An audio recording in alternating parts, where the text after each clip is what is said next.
ঘুরতে কার না ভালো লাগে, আর ঘোরার জন্য তো অবশ্যই টাকা দরকার। আমাদের দুজনের কাছে যদি সময় আর টাকা থাকে, কই থেকে যে কই চলে যায় হুট করে প্ল্যান করে ঘুরতে আমরা নিজেরাই বুঝতে পারি না। হ্যালো, আসসালামু আলাইকুম everyone, welcome to my new video. কেমন আছেন আপনারা? আশা করি সবাই অনেক ভালো আছেন। আলহামদুলিল্লাহ, আপনাদের দোয়াতে আর আল্লাহর রহমতে আমি অনেক ভালো আছি। চলে আসলাম সুন্দর একটা ব্লগ ভিডিও নিয়ে, আশা করি সবার অনেক ভালো লাগবে। আর যেখানেই যাই না কেন, নিজেদের পেট খালি থাকলেও নিজেরা চলতে পারবো, কিন্তু বাইকের পেট খালি থাকলে তো আর বাইক আমাদেরকে কোথাও নিয়ে যাবে না। দেন তাই আর কি করার, বাইকের পেট এখানে ফুল করে নিচ্ছিলাম। আর আজকের ডেস্টিনেশন হলো উত্তরা একটা রেস্টুরেন্টে যাব। সেই রেস্টুরেন্টে যাওয়ার পর আপনাদেরকে সেটা লোকেশন এবং সেই রেস্টুরেন্টের নামটা আমি বলবো। আমার কেন জানি না, আমার সফিপুর থেকে উত্তরা যাওয়া আসাটা অনেক বেশি সহজ মনে হয়, মানে একেবারে সহজ একটা রাস্তা, একদম সোজা রাস্তা। মনে হয় গাড়িতে উঠলাম আর উত্তরা যায় নামলাম, এতটা সহজ মনে হয়। তারপর টুঙ্গি এই ফ্লাইওভারটা হওয়ার পরে তো উত্তরা যাতায়াত একেবারে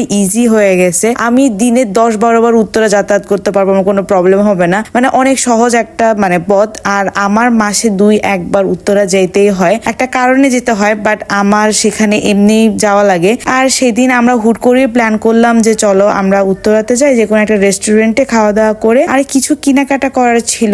আর আজকের এই ব্লগটা কিন্তু অনেক দিন আগেকার একটা ব্লগ, যেটা আমার আলছামি করে এতদিন ছাড়া হয় নাই, তাই ভাবলাম ফাইনালি ব্লগটা আপলোড দিয়েই দেই। আর এই ব্লগ ভিডিওটার আগে যে আমি আরো কত ব্লগ ভিডিও বানাইছি, সেগুলো আমি কি আর বলবো, সেগুলো আমার আপলোড করা হয় নাই। আস্তে আস্তে সব আপলোড করব।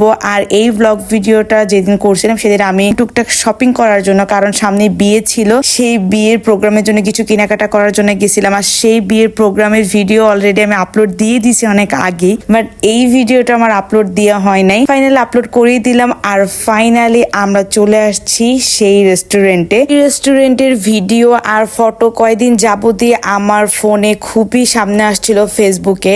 দেন আমি ফাইনাল করলাম যে এখানে যাব। আর এইখানের আমব্রেলার রাস্তাটা এত সুন্দর, যেটা রাতের বেলা আরো বেশি সুন্দর লাগে। আর ভিতরের ডেকোরেশনও অনেক সুন্দর, যেটা দেখে আমি ওকে বারবার বলতেছিলাম যে উত্তরে তো যাওয়া হয়, দেন চলো একদিন ওই রেস্টুরেন্টে যে ঘুরে আসি। আর একবার বলার সাথে সাথে তো সে আমাকে কোনোদিন কোথাও নিয়ে যায় না, এটা হলো বাস্তব সত্যি কথা। তাকে একটা জায়গায় যাওয়ার জন্য বারবার বলতে হয়, দেন তারপর সে সেখানে রাজি হলে তারপর সে আমাকে সেখানে নিয়ে যায়। বাট নিয়ে যাবে, বাট একবার বলার সাথে সাথে না, কয়েকবার বলতে হবে বা কয়েকদিন বলতে হবে, এমনকি 1 মাস বলার পর সে আমাকে সেখানে নিয়ে যাবে। এটা হলো ওর প্রবলেম। যাই হোক, ভালো মন্দ নিয়েই জীবন। সবার সুবিধার্থে এই রেস্টুরেন্টের নামটা আমি বলে দিচ্ছি। এই রেস্টুরেন্টের নাম হচ্ছে ভেলভেট রাইডস। আর এটার লোকেশন হলো উত্তরা 3 নম্বর sector, road number 1 R house number 52।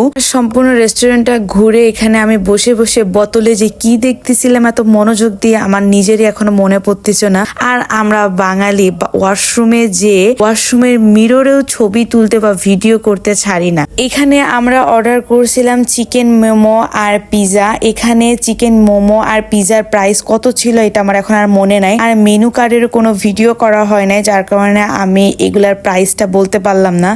But এখানকার খাবার কোয়ালিটি বেস্ট, অনেক ভালো ছিল খাবারের মান। পিৎজাটা এত বেশি ভালো লাগছে যে আমি পরে বাসার জন্য পার্সেল নিয়ে আসছিলাম, এত টেস্টি ছিল। খাওয়া হলো শান্তির একটা বিষয়। আমি যদি ভিডিও অন করে খাবার খাই তাহলে দুইটার একটাও আমার হয় না। একদিকে ভিডিও হয় না সুন্দর মতন, আর খাবার খাওয়াও হয় না।